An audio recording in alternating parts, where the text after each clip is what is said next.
If I told you that $5 a week for less than a year would change the life of one young boy, would you spend it? What if I told you it would change the lives of literally thousands of people? This is Mike Bernard. He's the physical education teacher at Villa Maria Academy in the Bronx. Ask any of the thousands of lives he's touched in his 31 years here, Mr. B is far more than a teacher. Mike is almost like a life coach to these kids. I think that Mike is motivating, and he does it without the children even knowing what he's doing. And I don't think it's always intentional on his part. I think it's who he is. Mike started the after-school sports. He started field day. He started Evening of Champions. I mean, he fleshed it out so much. When my oldest, JC, was of the age to go to school, obviously went to the home opening. If I didn't meet Mr. B, I don't think I would have attended the school. No one in the Villa community has ever seen him yell, but Mr. B remembers the days when he wasn't such a soft-spoken man and why he changed. When I worked at Hannah Boy Center, right outside of San Francisco, it was a juvenile hall detention center, but we lived with the students, and there were kids that were, they would have went to jail if they weren't minors, so they came to us. And I think I learned my calmness from them. I really do. I was 280 pounds, and basically what I did all the time was I had to wrestle kids down. And then I started learning that sometimes you just let them vent, you let them talk, and just relax. Nothing showed his true nature more than the story of Mr. B and Irene Barkley. Teen KOs, ranked number 2 in the world by the WBC, introducing the challenger, Irene, the Blade Barkley. I didn't know Irene Barkley at all. I didn't know anything about boxing. And one day my husband came home and said, a friend of mine who's come to the school a few times to talk to the kids, he's having some hard times in his own personal life. He doesn't have a place to stay. Do you think we can have him stay here for a while? I said, come on, tell him to come live with us and the 4 kids here, and truly became part of the family. I was riding on trains and, just chilling out, trying to figure out what to do, how to do this.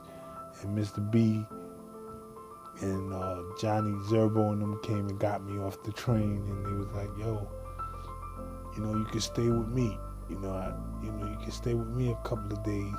You just live in my house, just come in the basement. I said, nah. He said, nah, you coming with us, champ. We went down there and we picked him up from the South Bronx by the Patterson houses where he grew up. Brought him home. First thing we did, we had him take a shower at my house, and I live in Country Club, Lily White neighborhood in this area right here. And here he was, and I tell him, he just a big black monster walking in my house. My neighbor's eyes were probably this big. You live with somebody, you don't walk around their house and, and stuff like that. But, he was like, nah, I'm not coming out to get you nothing. You want to come and get it? Go get it. You know what I'm saying? Just walk around. Yeah, my house is your house.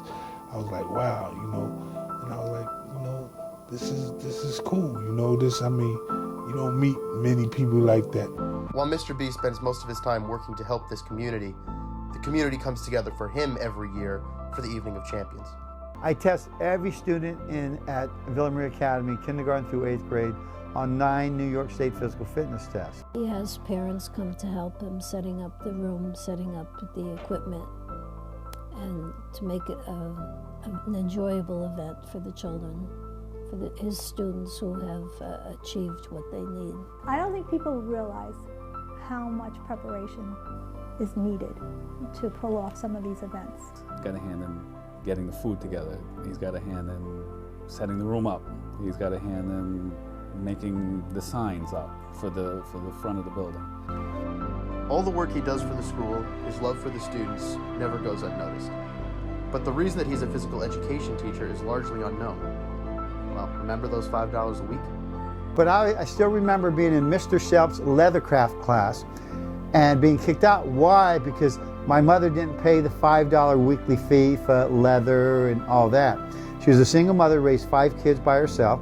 And I remember Mr. Chuck Till, my physical education teacher, and I think the reason why I'm a physical education teacher today, he came by, he asked me what was going on. I said, Mr. Shelp kicked me out because I didn't have the $5 fee. 20 minutes later, he said, Michael, go back to class. I went back to class. Unbeknownst to me, Mr. Till, and this was about maybe November, he paid the rest of the school year my shop fee. VMA owes a great deal of thanks to Mr. B, but perhaps even more thanks to Mr. Till. From the Bronx for Sacred Heart Sports Media, I'm Adam McPartland.